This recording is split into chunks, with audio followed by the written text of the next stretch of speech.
Hi, my name is Amanda Kelly, and I'm going to talk to you today about making grassroots efforts work and the ethics of effective advocacy for behavior analysts. Advocacy is a movement to change minds, to bring awareness through social movements that influence decision makers at various levels. On the left-hand side, this is Dan Unum from the Autism Legal Resource Center. Dan has been instrumental in helping with the rollout and implementation of Medicaid and all sorts of services related to ABA through insurance. In the middle photo here, you see Luke Pinot with Luke's Law from Hawaii, which was the autism insurance law that passed in 2015. On the right-hand side, you see the student representative for the Hawaii Association for Behavior Analysis, Noe Kamalani, pictured with me, who I am currently, as I mentioned, Amanda Kelly, the legislative chair for the Hawaii Association for Behavior Analysis. As behavior analysts, we believe that behavior can change and that it can be achieved through systematic, scientific applications of what we know about behavioral principles, whether that's organizational or individual or systemic change that we are referring to. Changes in public policy at state and federal levels in the United States have continued to have an impact on the practice of behavior analysis, especially in the last 2 decades. Information on the history and on the sort of next steps for behavior analysis as a field as it relates to funding such as insurance is really detailed in the article Spreading the News by Michelle Kelly, Neil Martin, Carol Dillenberger, myself, and Megan Miller. These important developments have made it more important than ever for behavior analysts and those who are impacted by our services and by these policies to be willing participants in public policy efforts. In this presentation, I'm going to discuss the basics of public policy, looking at it from a behavior analytic perspective, review some public policies that are related to the practice of behavior analysis through my own experiences, and provide some useful strategies to increase the effectiveness of your grassroots advocacy efforts. We have an ethical obligation to our ethical code as behavior analysts and registered behavior technicians. Ethical Code Element 2.0, Behavior Analyst Responsibility to Clients, states that we have a responsibility to operate in the best interest of our client. The term client is used broadly applicable to whomever might be a recipient of our services, whether that is an individual person, a parent, a guardian of a service recipient, an organizational representative, or a public or private organization, firm, or even corporation. Challenges exist when we are trying to achieve change, and as behavior analysts, we want to identify what the difficult area is so that we can identify solutions. Solutions really help move us forward. Some challenges that you face may be, we had a bill in 2015 which became law for autism insurance, and it was effective in 2016. Here we are at the end of 2018, and many individuals are still struggling to access that service. So you have legislation, then you have implementation, and sometimes you have subsequently litigation. The middle picture here is Dr. Jim Carr at the BACB, the Behavior Analyst Certification Board, pictured with Kristen Koba-Burt, who was a former president of the Hawaii Association for Behavior Analysis in 2016. In 2014, when this picture was taken, our autism insurance bill died in the last 2 minutes of a 2-year session, which was really devastating to us. However, that setback also became an opportunity in which we were invited to the Behavior Analyst Certification Board to learn from people such as Dr. Gina Green with the Association of Profession of Behavior Analysts, APBA, Lori Unum, Dan Unum of Autism Speaks and the Autism Legal Resource Center, as well as individuals who were also trying to achieve licensure in their state. Who knew where we would be a few years after that, but we are looking back on that, incredibly grateful for that opportunity. And in 2017, 2018, we are trying to uphold the existing laws, our licensure law, and we use slogans and campaign. This year, our campaign slogan was For Our Keiki, which means for our children. The individual pictured here is Emily, and Emily is pictured at the Autism Law Summit. If you are not aware, that is probably one of the best conferences you could go to if you're interested in any application having to do with autism. It is often well attended by legislators, by parents, lawyers, and also providers. You want to make sure you can create a plan that everyone can agree with. So if not everyone believes that behavior analysis is the way to go, can you at least get them on board with believing or agreeing that if somebody chose to go in the direction of behavior analysis, they should have a right to have it funded, or that individual should have a right to have regulations and to have a licensed provider. Once you have a message or a common theme that people can agree on, determine how you're going to get your message out. Is that going to be in public radio or written, print? Is that going to be something that's a television ad or on a billboard? In Hawaii, we don't have billboards, and so we do a lot of sign waving, horn honking, and sort of what feels like old school rallying. How are you going to activate and energize your entourage? And I say entourage because this is going to be easier to achieve when you have support, when you have individuals who you can share and divvy up the responsibility with. Now, you want to make sure you don't have too many, cooks in the kitchen and not enough organization so that your plans never get executed as intended, but you do want to have other individuals that responsibilities can be shared or delegated amongst. When money is needed, which oftentimes is the case, whether you're talking about the ingredients to bake those cookies that you're going to deliver to your legislators, or the ink to print out the brochures that you're going to use at a community, forum, or whether it's going to be the website service that you use here in Hawaii. I partnered, of course, with the Hawaii Association for Behavior Analysis with a lot of these advocacy efforts. Have been a part of HABA since I moved to the state. If you're not a part of your state chapter, do consider doing that. The money from membership dues, depending on the type of organization, might be able to be used for things like publications, printing, disseminating information. Also, really important to realize that time is money, so it may not be dollar bills, it may be your time. Are you able to, take time off work or leave suddenly or go to the state capitol? Are you able to take a quick, phone call or respond to a text message? And if you're not able to, who is able to in your entourage? Who can you help delegate and distribute the responsibility amongst? There are going to be some really helpful steps for successful grassroots campaigns that I'd like to share with you, including things like sign waving and having rallies, partnering with other organizations. For us, a good example of that is the Hawaii State Teachers Association. And also, we may not always be talking about autism or applications of behavior analysis for individuals in schools or as recipients of medical services. We might be talking about sustainable behavior change. We might be talking about organizational or animal applications. So really, it's up to you what you're going to target and determine and prioritize as, what is worth your time. You want to make sure that everyone has an equal voice. That doesn't mean that you're going to agree with everyone's ideas or that they're going to agree with yours or that a unanimous agreement is necessary in order to move forward. But ensuring that everyone has an opportunity to express themselves can lead to improved fidelity and implementation, just like as you would find with a behavior plan. If you have the individual who's going to be implementing the behavior plan or the individuals who are going to be helping you implement your interventions or strategy on a public policy level, you want to make sure that they feel heard and that you have buy-in and increased fidelity. So ensuring that there's an equal voice is a great way to do that. Be really transparent about your goals and relationships. What are you trying to get out of this?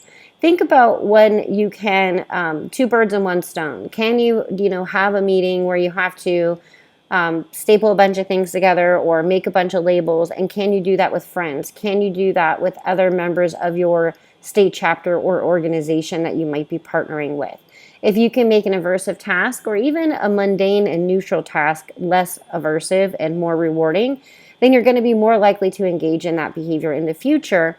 And if we're talking about legislative and public policy matters, you really do need to conceptualize this as being something that you're going to be involved with for the long haul.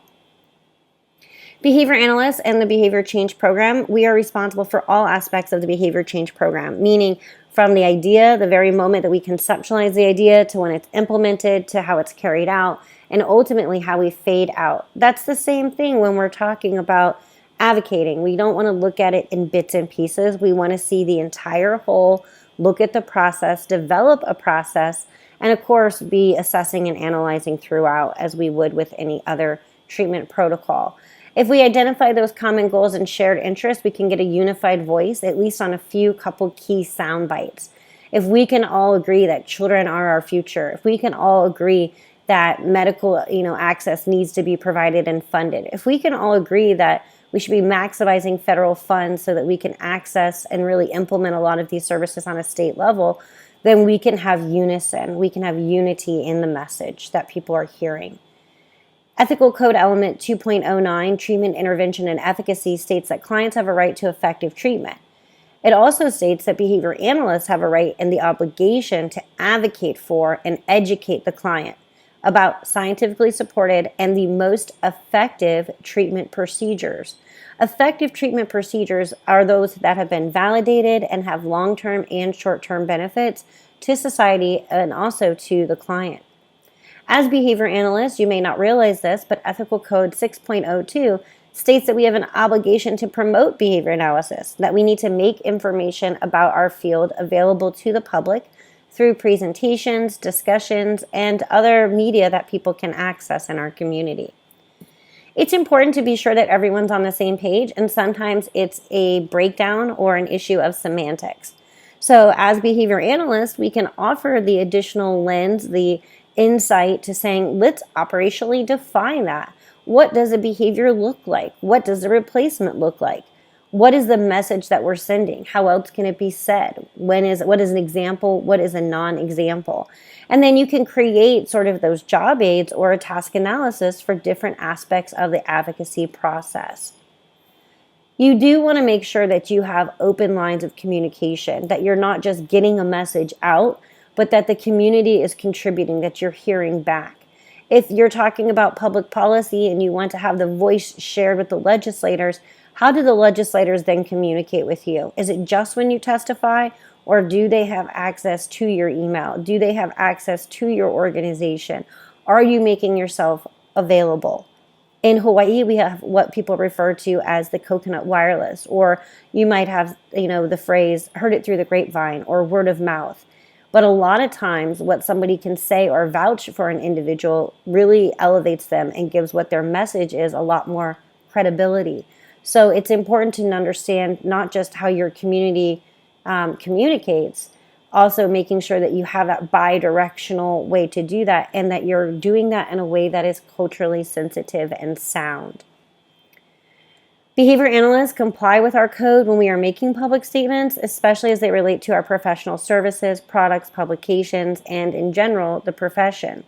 Our public statements are including and not limited to brochures, printed matter, directory listings, whether they're paid or unpaid, things such as your resume, anything you might use on social media. Any report that you write could be seen as advocating for your client. Would that be something that you're comfortable being upheld in a court of law or in a legal proceeding? Lectures, public presentations, and other published materials. Think of what you produce, what you put out there, what you disseminate, what you discuss as permanent products. The advantage to that is you don't need to repeat yourself. If you have a message, you can access more people by having them obtain access to this permanent product, such as this recording here. However, you also have to remember that when you put something out there, it's kind of out there forever, especially in the digital age. And so if there's something that you want to correct or elaborate on, you may want to make sure that you're doing that as an antecedent strategy, that you're doing that before you've put something out there that you're trying to retract. That's going to be much more difficult to achieve.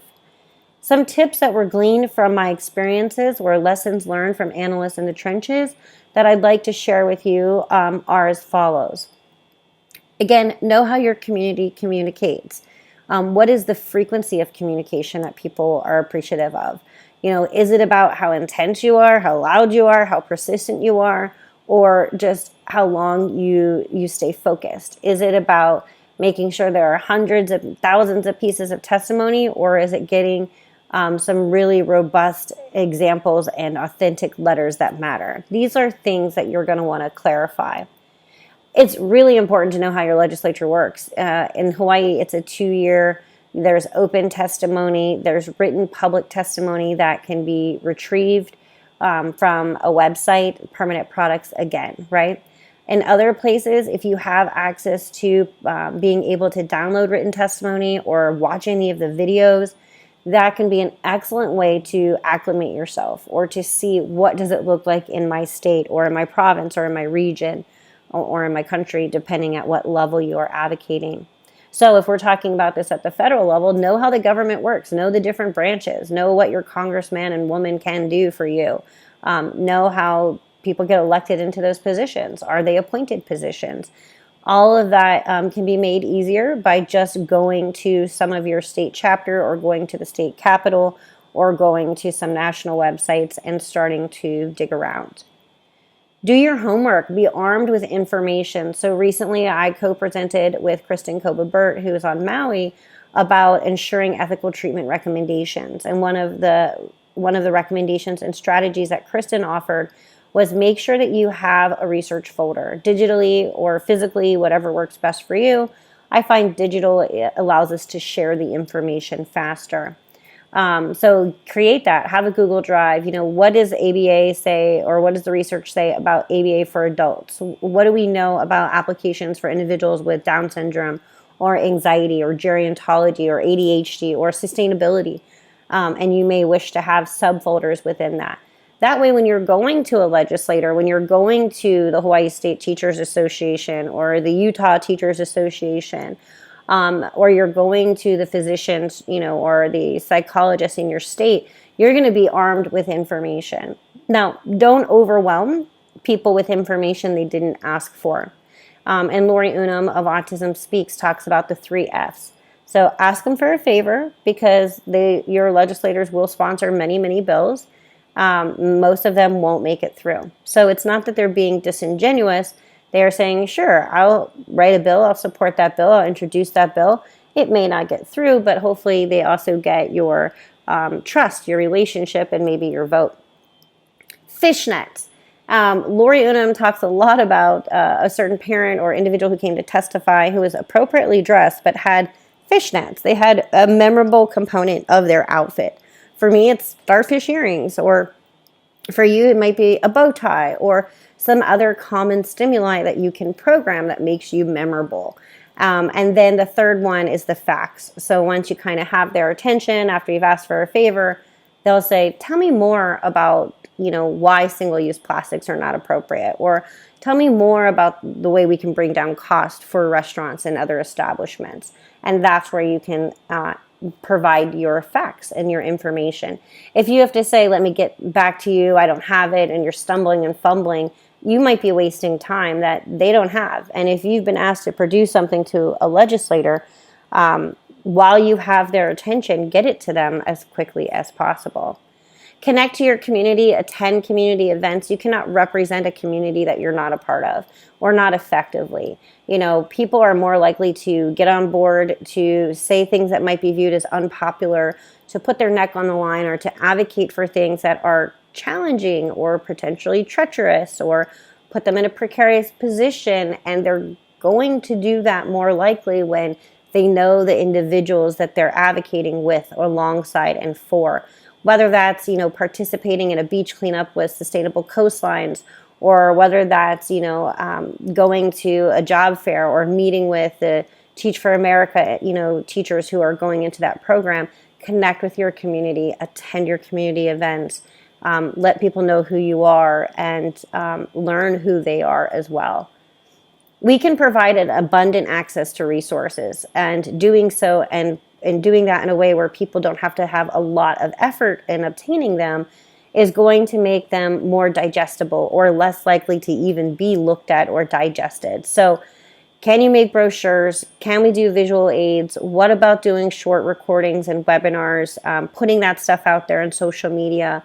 If you need help with that, reach out to me. I will give you the tips. I will share with you what I know. I'll connect you with other people who know more than I do in some of these areas as well. And my email is behaviorbabe@yahoo.com. Personalize your message. So again, it's not just thank you so much for your support, or we really look forward to a positive session. Put pictures, use things that you have consent, make the story, make it unique, make it individualized, make it memorable. So in 2015, we did a Malama Our Keiki hashtag campaign, which stands for Care for Our Children. You may also hear Malama or Aina, which is to care for our land. So if we're talking about sustainability initiatives, that might be a more suitable hashtag or phrase to use. We have here a pilot from, Hawaiian Airlines. We have a news reporter with me in front of the Capitol. My former mentee's son, a couple years ago, and from Massachusetts, and Emily McCullough, another behavior analyst, I think in Seattle, in front of the gum wall. So we showed that we had this global support, that we had this local support, that we were making it visual, that we were showing faces of children and people smiling. It's a happy message to get behind. Be a concise communicator. You want to have short, consumable bites of knowledge. You want to have a sound bite. You want to be able to say, I believe all children have a right to access effective treatments. Van Houten and colleagues really published an excellent article on the right to effective services. ABAI, the Association for Behavior Analysis International, they have a statement from their executive council about an individual's right to treatment. So know what you're going to say, have your facts, think and speak in bullet points. And you can also be really literal. This year we had hearts made. Valentine's Day was the holiday. We were in the in the beginning of our legislative session for 2018, and we personalized that message. And so when we say small consumable bites, it could be that sound bite, or it could be literally something delicious, such as these cookies, which were created and crafted by Kat Langen, who is a board-certified assistant behavior analyst in the state. So supporting her small business as well. We personalize the message by putting HABA, which stands for the Hawaii Association for Behavior Analysis, ABA, and the Department of Education for DOE. We also had some that said ABA and DOH, Department of Health. And then we had for our keiki, or for our children. That hashtag was written on them. And then we had these delivered, and we went around and hand delivered them, or had members of our entourage. Sometimes it's a small entourage. Use the word entourage because it gives the impression that you have a lot of people behind you. And sometimes you do, even if they are not physically present, right? So everybody plays a role, and it's going to look differently.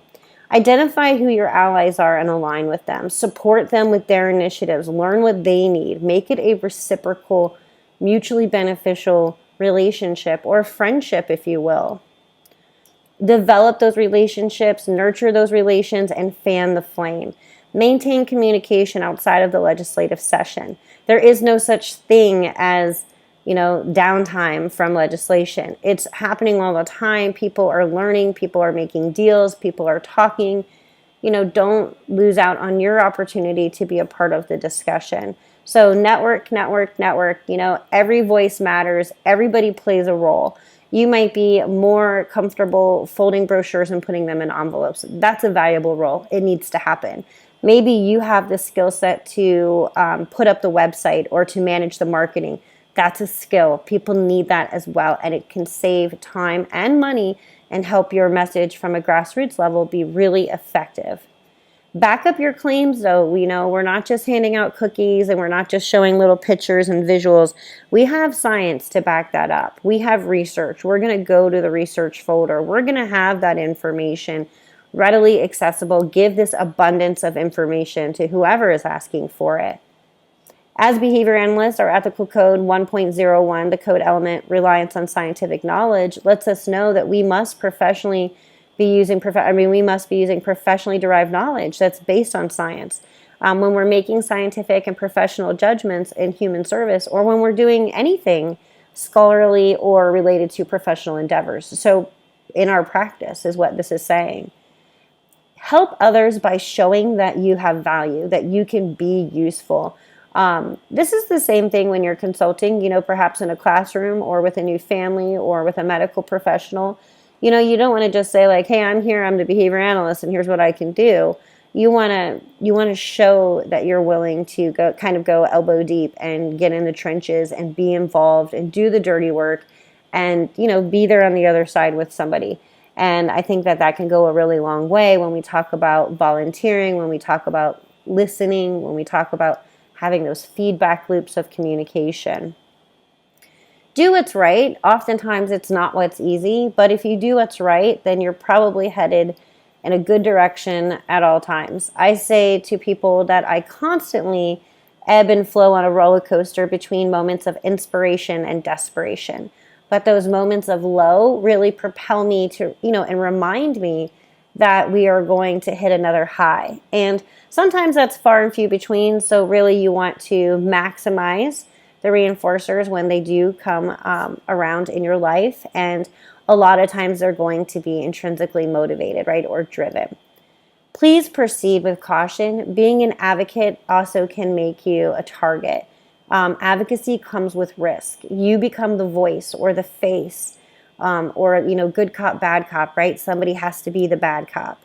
And I've had people contact my employer, contact the Behavior Analyst Certification Board, contact entities where I'm going to be speaking. So the thing that really helps me in those situations is having a strong relationship with my employer, with the organizations with whom I'm presenting and so forth.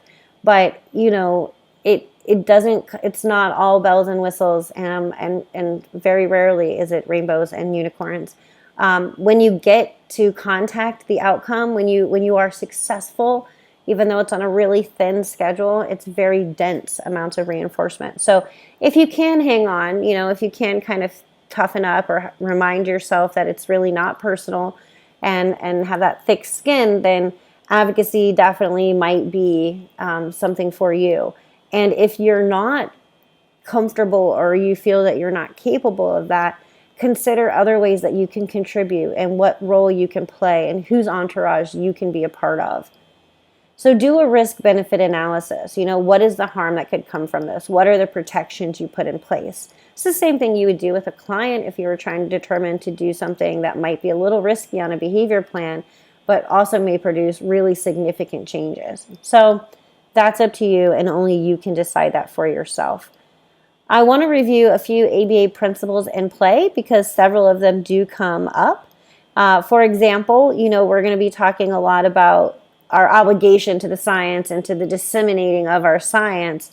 And how do we do that? How do we take the knowledge that we have about behavior analysis and use it to behavior analyze our situation? And the first step is to pair yourself, right? Kind of establish yourself as somebody who's pleasant, who is no longer neutral, and maybe you can counter condition some aversive properties if you've acquired them over time by trying to condition yourself as a reinforcer.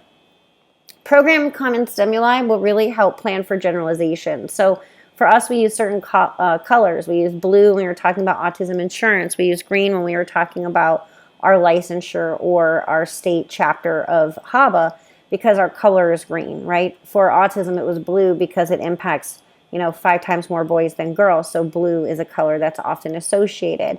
When we go to the state capitol now, we can hand out green lays, and if that legislator doesn't know who the person is, they might say, oh, you're with HABA. And of course, other people can hand out green lays, but because we have done it and we've been consistent, we've been paired with it over time, then we can kind of say, look, here's Shonda, and you may not have ever met Shonda before, but she's all in green. She's singing our song. She's got our bulleted points, and she's here with the green lay. So programming common stimuli can be a really excellent way to plan and prepare for generalization. Observation and imitation. In Massachusetts, where I lived just over a decade prior to moving to Hawaii, I had the opportunity to learn from Steve Wolf, to hear Bob Ross, to hear Judith Ursitti and Nan Leonard testify at the state capitol. I got to practice advocating and learning the difference between certain bills and how to read legislation, which is not easy. And if you're looking for any of these samples or some things to watch or to observe or to assess and to kind of review, I do have a lot of that on behaviorbabe.com/ABA-advocacy. And if you go to behaviorbabe.com/ABA-advocacy-Hawaii, you can get a more specific rundown of what has happened here in Hawaii. Seek out mentors. For me, that's been Dr. Jim Carr with the BACB and Dr. Gina Green with APBA, Lori and Dan Unum of Autism Speaks and the Autism Legal Resource Center. Know who the experts are in certain areas. I always will go to Dan Unum if it's something on Medicaid. I often go to Bill Heward if I'm talking about something related to sustainability, or Molly Benson or Chris Wilhite. So know who your mentors are and know how to get a hold of them. If you're not a part of your state chapter, join your state chapter. If your state chapter doesn't exist, consider creating one. If you have a group of individuals that can collectively come together and look at, nonprofits and tax donations, that's going to make grassroots advocacy efforts more effective and easier. If you increase the response effort or decrease it for many, you're going to increase the response effort for a few. Be okay with that. Be prepared for that. Kind of conceptualize it as you might an extinction burst, right? It's going to get a little bit worse before it gets better, but then you should be able to distribute some of the effort and response. For example, when I joined, or we created the legislative committee, there was 2 people. It was like the legislative chair and whoever was in the vice president position. We now have 18 members on our legislative committee, and only 4 of them are on the actual full board. Regarding testimonials, behavior analysts and behavior technicians do not solicit or use testimonials about any of the services from current clients for publication on websites or other electronic print material. So what about testimony? What about testifying at a state capitol? What about submitting written public documents that are going to go online? That's something to consider. Are these your clients? Are you putting this information in another public forum? Can you put it on the state chapter? Can you have emails go out by, the conference committee if you have an annual event? Is there another organization that you can partner with? How do you get the information out without placing any undue pressure or stress, or even just, a potential coercive or dual relationship with your current clients? That is something to think about. It's something to navigate around. It can totally be done. It can be done in a really successful way, but it shouldn't be done without thought and awareness. The matching law definitely comes into play, right? Like, behavior goes where reinforcement flows, meaning that we're going to allocate our behavior elsewhere if we're not getting a payout, if we're not getting it soon enough, if it's not dense enough, if there's not some other mediating stimuli, then we'll allocate elsewhere. So you want to be able to build in reinforcement, learn from your mistakes, In the words of Skinner, a failure is not always a mistake. It may simply be the best that you can do under the circumstances, and the real mistake would be to stop trying. So as behavior analysts, we're always looking to see if things are effective. We're analyzing them. We want to know if we have technological descriptions. We're going to be, using the research and being conceptually systematic so that we can generalize effective change. And so in order to do that, we must constantly be evaluating, analyzing, assessing. Also, you need to reinforce behaviors that you want to see increase in the future. We don't reinforce people, but we reinforce behaviors. So here, pictured here, we have Luke Pinot, who got a Lifetime Achievement Award for his advocacy efforts. We want him to continue to be somebody who's known in the community, who's recognized for his efforts. We think he will continue to do great things for himself and others if he continues on this path. Senator Kadani here in the blue jacket, or Mitzi Higa from the Hawaii State Teachers Association. It's not just about you waiting around for reinforcement for your actions. It's about making sure that we are deliverers, that we are making sure that we are the givers of good to the others around us who have put forth effort into our initiatives or into working with us. The way positive reinforcement is carried out is more important than the amount. So making sure that things are contingent, that they're clear, and that you come into contact with the reinforcer is essential. Some additional lessons that have been learned, the good, the bad, and the ugly. Really, education and anything that you know about what you've gone through is really what survives when everything that you've been formally instructed or that you have, quote, learned has been forgotten. What do you remember about 5th grade, civil engineering class? Or what do you remember about science when you were learning about atoms and molecules? Like, what you remember and what survives is really what your education, it's a reflection of that. Being familiar with this code is an ethical obligation. I don't expect, and I don't believe others expect, that we have it memorized, but we do need to know some of the key points that are in our code, such as we behave with integrity, We're responsible with knowing the code. We're responsible with disseminating. We must seek out mentorship. We only practice within our own scope of competence and so forth. Enemies can become your allies. So for us, for example, with an insurance company, for many years they're saying no, no, no, no, no. And now they're saying, hey, we're doing this. We think the school should do it too. We think the Department of Health should do this too. It's really important to maintain an open mind about that and to be sure that you don't burn bridges that you may not know that you will one day need. I often remind myself that today's problems are yesterday's dreams, right? We're struggling with getting implementation of ABA services in the schools, or we try to look at banning or reducing the use of single-use plastic straws, and it's not going perfectly, right? But where we are today is because we achieved so many other things recently in our past, and there are growing pains. There are going to be struggles of implementation, and we just need to keep moving forward. Negative consequences for taking public positions, I started to mention that earlier, could range from being seen as a troublemaker to potentially your loss of employment. So if you're going to be advocating, if you're going to be speaking up, if you're going to be doing something that could put you at odds with your employer and your, basically what you need to sustain your life and rent and so forth, or mortgage, then I really encourage you to communicate, and to be open and honest and to check rules and regulations and to read your contract and to let your conscience be your guide. Behavior analysts who are active in public policy should be careful not to alienate themselves and must be prepared for the consequences. So it can be a lonely place. Make sure that you identify who those people are that you can trust in moments of sunshine and when the storm is there as well. Behavior analysts will have more influence on cultural practices if we work with public policy arena rather than as an individual practitioner. So if we try to advocate by every assessment we write, then definitely that's an awesome thing and we should keep doing that. But is that going to result in any systemic change? Is that going to then set the stage for the next round of clients to not need that level of advocacy? And the answer is usually no. You're still going to need to have sort of putting out those individual fires. And here we want to look at the whole forest and try to take care of the burning blaze at once. Influencing public policy really should be viewed as a long-term project. It requires some advanced preparation, but also get your hands dirty, engage in behavior, and then that behavior can be shaped through our consequences, through the feedback, through the reinforcement, through the punishment. Whatever it is that we are contacting, our behavior will be impacted in the future.